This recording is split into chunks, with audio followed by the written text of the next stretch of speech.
This is 2 Minutes Together, a ministry of Central Lutheran Church, Eugene, Oregon. I'm Pastor Ben.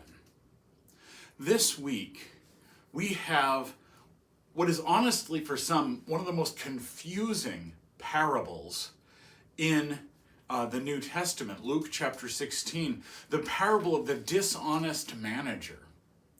And it's so convoluted, I'm not sure I could even describe it within this 2-minute video, but it's this confusing story about this manager who essentially defrauds the owner because the manager learns he's about to be fired, and so he makes friends with some of the creditors of the owner by releasing their debt, which he was not allowed to do, and then that's the end of the story. And then the owner commends this manager because the manager was so shrewd. It's a strange passage. You can look it up at the beginning of Luke 16. What's interesting for our reflection is that after that parable, Jesus gives 3 interpretations, and they don't agree with each other. The first sounds like, well, don't be like that manager, because if you're unfaithful with the small things, you're not going to be treated as faithful with the large things. But then the other is, do be like the manager, because these things of this world don't matter at all. Money is the least significant thing whatsoever. What matters is your friends. So build those relationships. Then there's a third one that's different yet. It's strange.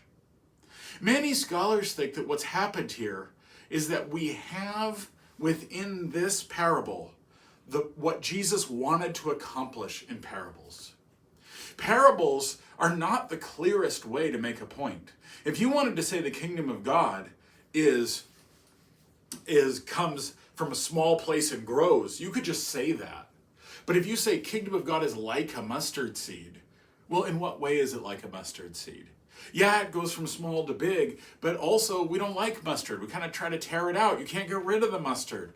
Or that, yes, it's a good place for birds to live, but it's not a very good place for birds to live.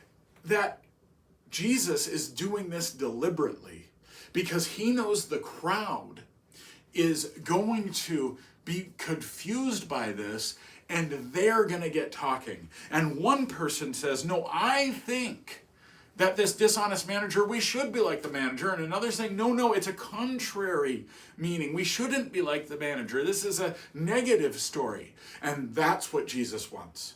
He wants people talking and finding their meaning in the parables. Because that's what parables could do. It's sometimes called performative theology. You need to perform something. You can't just sit there and wait for the meaning to come to you. You've got to be a participant. You've got to find it. And in our walk in faith, we are called to be participants. That God is calling us to be active. And parables help us do that. We're part of the meaning making, and we do it in community, talking to one another, multiple different views. And also we do it reflectively. Maybe it's this, maybe it's that. Well, what's resonating for you today? Maybe ask that question. This has been 2 Minutes Together. I'm Pastor Ben.